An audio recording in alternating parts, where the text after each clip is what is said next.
If you woke up this morning, then you're already in a battle. And that battle didn't start outside of you. It started in your mind. Before you put on your shoes, before you poured your coffee, before the world had a chance to speak to you, your own mind already began whispering. Sometimes it says you're not enough. Sometimes it reminds you of what you've lost, what you didn't become, or what they said about you. But I came to tell you that your mind is a battlefield, and every day you must fight to win the war within. This is not philosophy, this is biblical. When Paul said, "Be transformed by the renewing of your mind," he wasn't giving us poetic encouragement, he was giving us strategy. He knew that you can't walk in transformation with an untrained mind. You can't experience the promises of God while meditating on the lies of your past. Transformation doesn't begin in your hands, it begins in your head. If you don't change the way you think, you'll never change the way you live. Every great failure begins with a lie that was believed, and every great breakthrough begins with a truth that was embraced. If you want to see breakthrough in your life, you've got to learn to interrupt the enemy's broadcast and change the channel in your own mind. You've got to speak louder than your fear. You've got to talk back to your trauma. You've got to preach to your pain. See, the enemy doesn't need to destroy your life. He only needs to convince you to do it for him. He attacks your mind so that you'll sabotage your own calling.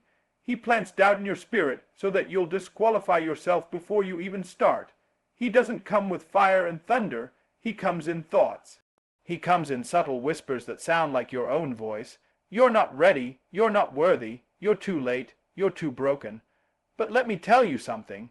What you think is just a thought is really a seed. And if you don't deal with it while it's a seed, it will grow into a mindset. And once it becomes a mindset, it becomes a stronghold. That's why Paul said we must take every thought captive. Because if we don't arrest the thought will arrest us. You can't afford to leave negative thoughts unchecked. You must interrogate them. You must question them. You must replace them with truth. You've got to train your mind like an athlete trains his body. You don't wait until you're in the game to condition your thinking. You prepare before the battle, because once the bullets are flying, it's too late to build a bunker. Every morning you wake up, you've got to tell yourself who you are.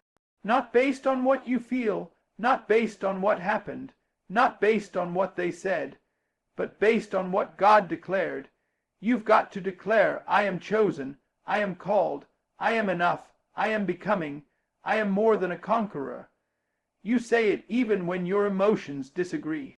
You say it until your soul aligns with your spirit, because your mind won't change overnight, but it will change over time, and what you say to yourself consistently will shape what you believe, and what you believe will shape what you pursue, and what you pursue will determine what you become. Don't underestimate the power of a single sentence spoken in faith. David didn't kill Goliath with a sword alone. He killed him with words first. He said, "You come to me with sword and spear, but I come to you in the name of the Lord." The giant didn't fall when the stone hit him. The giant fell when David spoke with authority. If you want to defeat your giants, you've got to learn to speak like David. You've got to learn to prophesy to your problem. The real battle is never what's happening around you.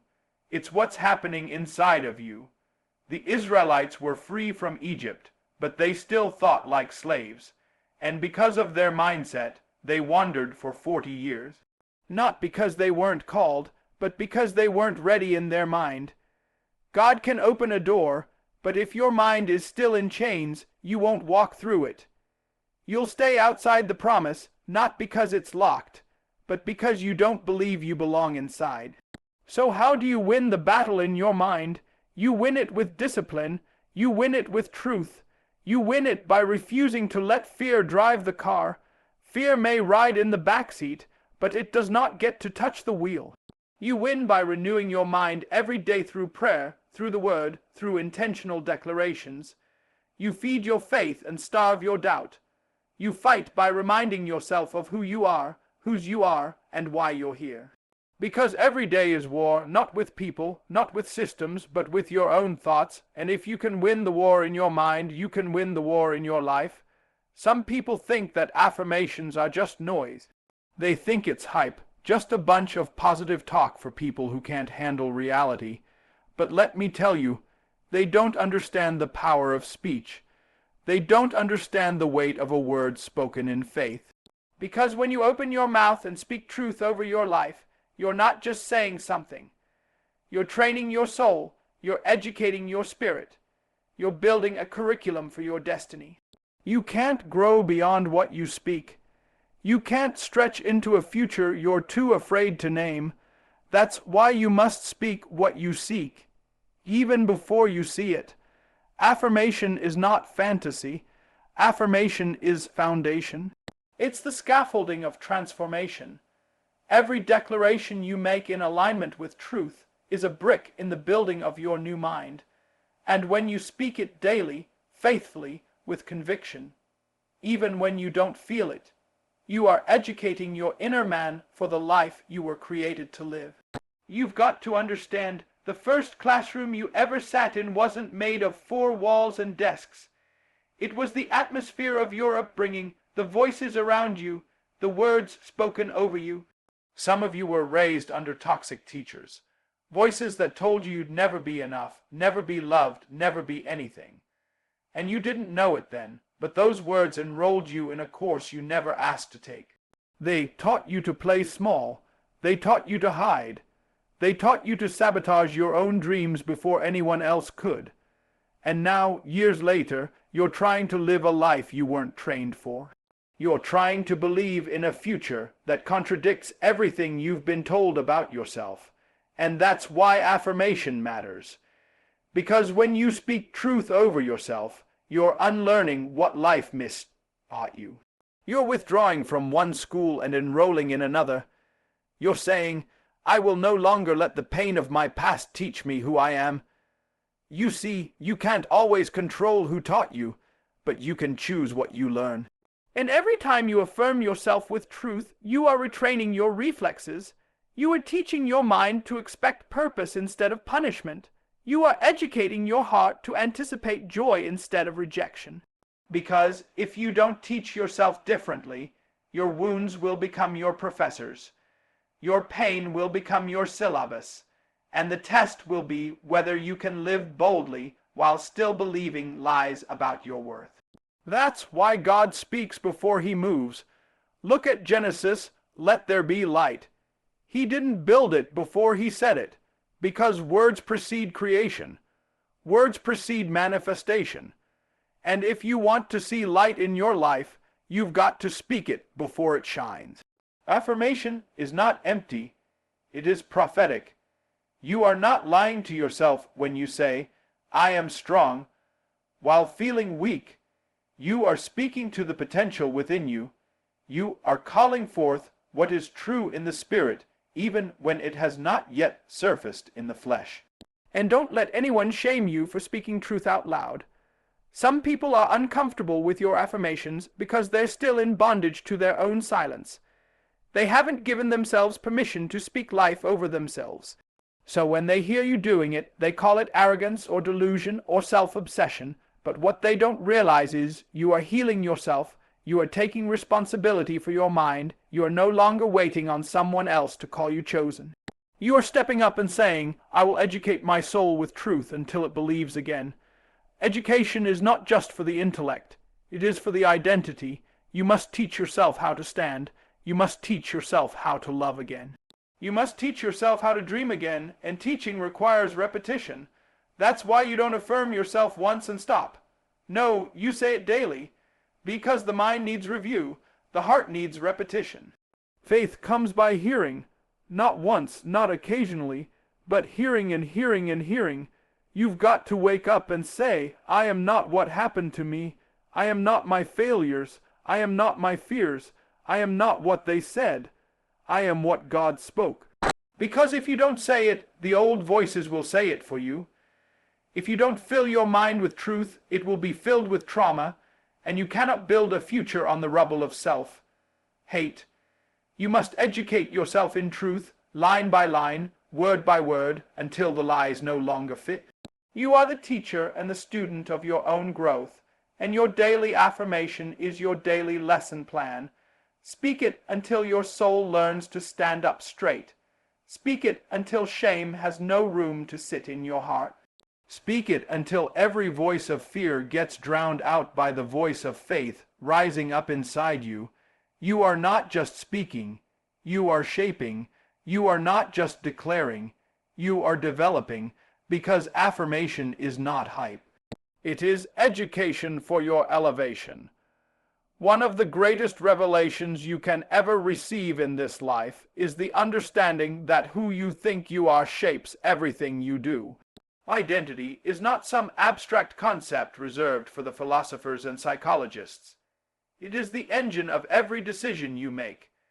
If you don't know who you are, you'll spend your life chasing approval, mimicking others, and settling for less than what you were born to carry. But when you know who you are, when you truly know who God created you to be, you stop running, you stop apologizing, and you start walking in divine alignment.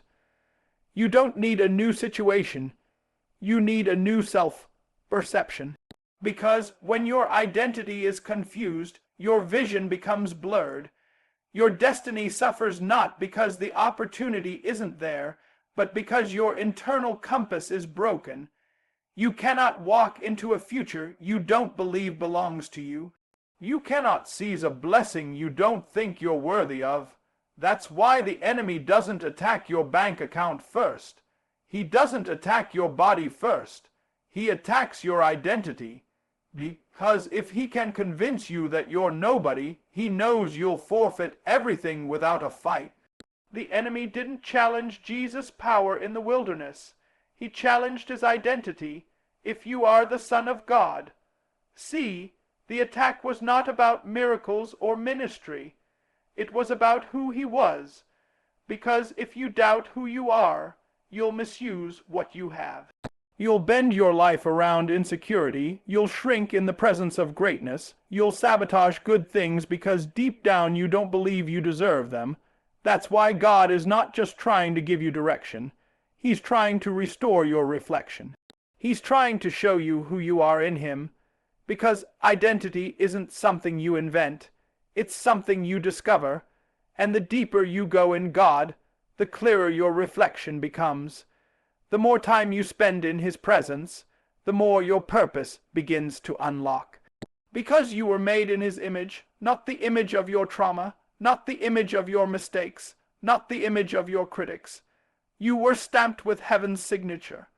If you're going to walk in destiny, you've got to get rooted in identity. You've got to stop defining yourself by what you went through. You are not your divorce. You are not your addiction. You are not your bankruptcy, your childhood wounds, or the labels they gave you. You are who God says you are. And until you anchor your soul in that truth, you'll be tossed around by every circumstance. You'll chase positions to feel powerful. You'll seek people to feel loved. You'll climb ladders that lead nowhere.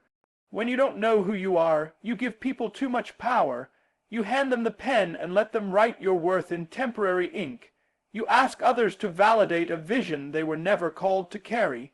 And then you get discouraged when they don't understand it. But hear me, God didn't call them. He called you, and if he called you, he's equipped you. And if he equipped you, he'll guide you. But first, he must reveal you to you. Identity is not ego. It's not arrogance. It's spiritual clarity. You don't walk boldly because you think you're better. You walk boldly because you finally understand who your Father is. And when you know your Father, you stop acting like an orphan. You stop begging for crumbs when the whole table belongs to you. You stop settling for dysfunctional relationships, dead-end jobs, and self-destructive patterns. You rise up because you remember, I am royalty, I am redeemed, I am chosen, I am his. That's what happened with Gideon. The angel found him hiding, broken, insecure, full of excuses. But God didn't call him based on his fear. He called him based on his identity, mighty man of valor. The angel said, not because Gideon felt like it, but because it was already true in heaven. And once Gideon believed it, once he accepted that identity, the warrior inside of him stood up. The leader emerged. The deliverer took his place, not because he gained something new, but because he remembered who he was. That same truth applies to you. There's a giant inside you waiting for permission to come out. There's a leader, a dreamer, a builder, a voice, waiting for you to stop shrinking and start seeing yourself rightly. Every time you declare the truth of who you are, you give that inner warrior more room to breathe. Every time you reject a lie and stand on truth, you take another step toward destiny. This is why you must remind yourself daily, my identity is not up for negotiation. I am not my past. I am not my fears. I am not who they said I was. I am who God says I am. Because destiny is attracted to identity. Purpose flows through confidence. Breakthroughs meet those who know their name. You don't need to become somebody else to fulfill your calling. You just need to become the version of you that heaven had in mind all along. Because when identity is restored, destiny is released. And when you walk in who you truly are, nothing can stop you. Not the past, not the pain, not the people who misunderstood you. Because identity drives destiny. And your destiny is too great to live as someone you were never meant to be. Every time you open your mouth, you're sowing something. Whether you realize it or not, your words are seeds, and every seed has a future. You may not see it sprouting right away, but make no mistake. Your life is becoming what you say repeatedly. What you're living today is a harvest of the seeds you planted yesterday. And if you don't like what you're living, it's time to change what you're speaking. We've been taught to watch our actions, but let me tell you, before an action ever happened, a word went out. Before a decision was made, a thought was spoken. And before the fruit appeared, a seed was sown. You can't curse your life with negative language and expect a harvest of peace. You can't speak defeat and expect to walk in victory. You can't declare failure and expect to grow into purpose. Words carry weight. Words are not cheap. They are powerful, and they don't disappear. They take root. You may have grown up in an environment where harmful words were spoken over you. Maybe someone said you were worthless, you were a mistake, you were too much or not enough, and those words got planted in your soul. You didn't want them, but they got in. They took root. And now, even as an adult, you feel like you're still living under the shadow of those words. But I came to tell you today, you don't have to keep living with that crop. You can plant new seeds. You can speak new words. You can sow life where death once reigned. Because just as words planted pain, words can also plant healing. You are the farmer of your future. And every time you say, I am capable, I am strong, I am forgiven, I am called, you're not just making noise. You're tilling the soil of your life. You're pulling up the weeds of self, doubt, and replacing them with the fruit of faith. You're building a future where light grows, not darkness. But it starts with your language. You've got to ask yourself, what kind of crop do I want to reap? Because if I want peace, I have to speak peace. If I want favor, I have to declare favor. If I want strength, I have to proclaim strength. And that doesn't mean you deny what you feel. That doesn't mean you ignore your reality. It means you speak into your reality what you know to be spiritually true. The seed doesn't look like the harvest when you plant it. But if you keep watering it, if you keep nurturing it, eventually, the fruit will come. Look at Jesus. He spoke to the storm, peace be still. He spoke to the fig tree, and it withered. He spoke to the dead man, Lazarus, come forth. Why? Because he understood that words create atmosphere. Words don't just inform, they transform. They don't just describe, they design. And if you're going to walk in power, you have to understand your words shape the spiritual climate you live in. You've got to speak what you want to see, not just what you see. The enemy doesn't have to take your house to ruin your life. He just has to get you to start speaking against it. He doesn't have to steal your purpose. He just has to make you speak death over your own dreams. That's why the Bible says, Life and death are in the power of the tongue. It's not just poetry, it's spiritual law.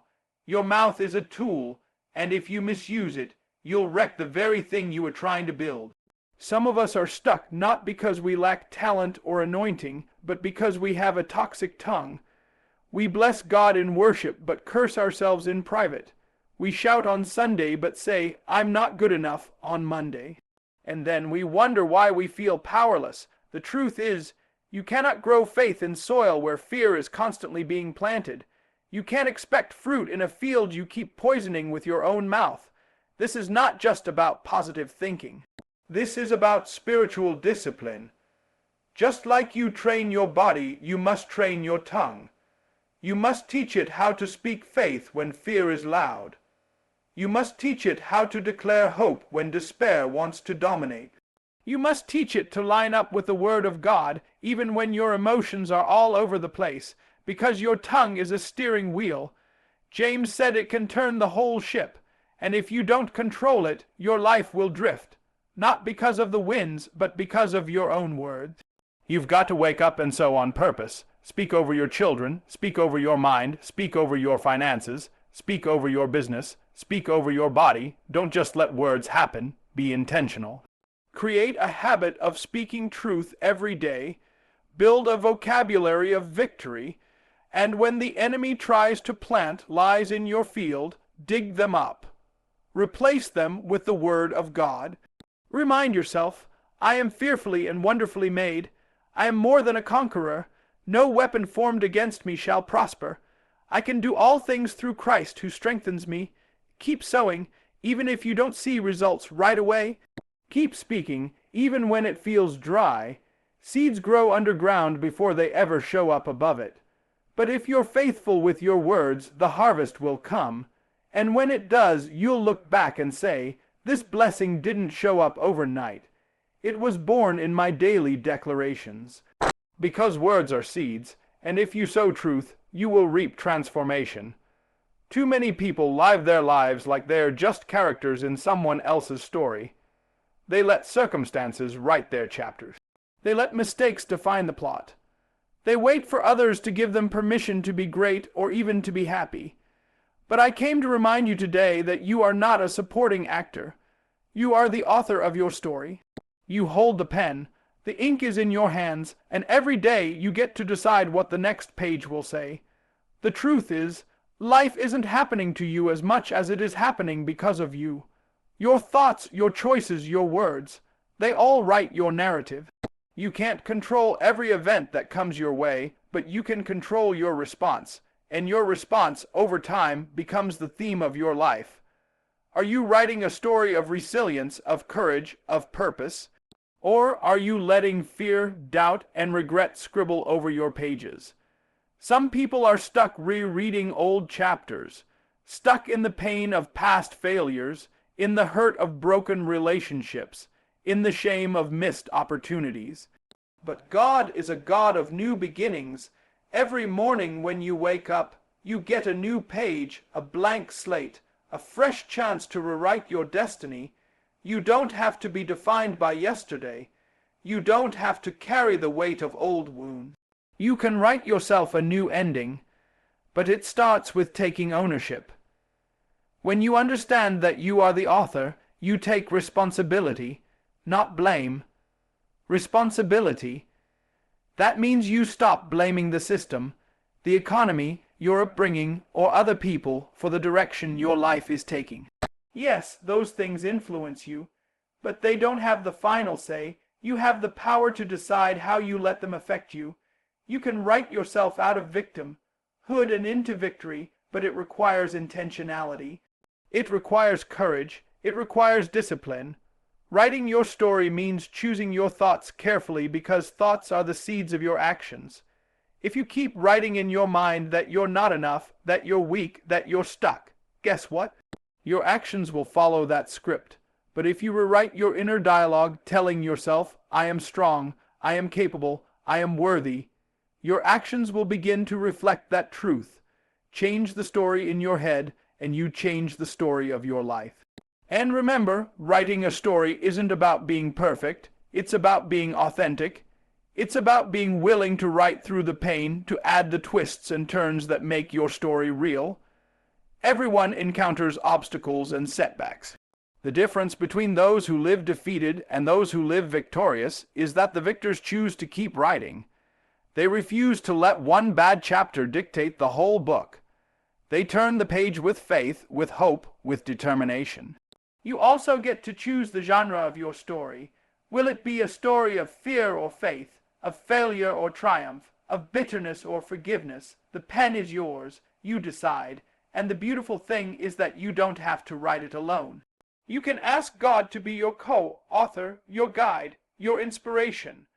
When you invite divine wisdom and strength into your writing process, you'll find your story unfolding in ways you never imagined. Sometimes the pages get messy.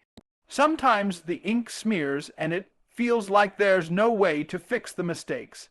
But here's what I want you to know. No story is ruined by its mistakes. No author is without revision. You can always edit your life's narrative. You can always change course. You can always decide that this chapter will be different, because God's grace is the ultimate rewrite.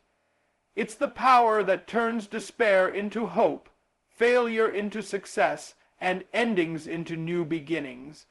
But to fully embrace your role as author, you've got to stop waiting for permission.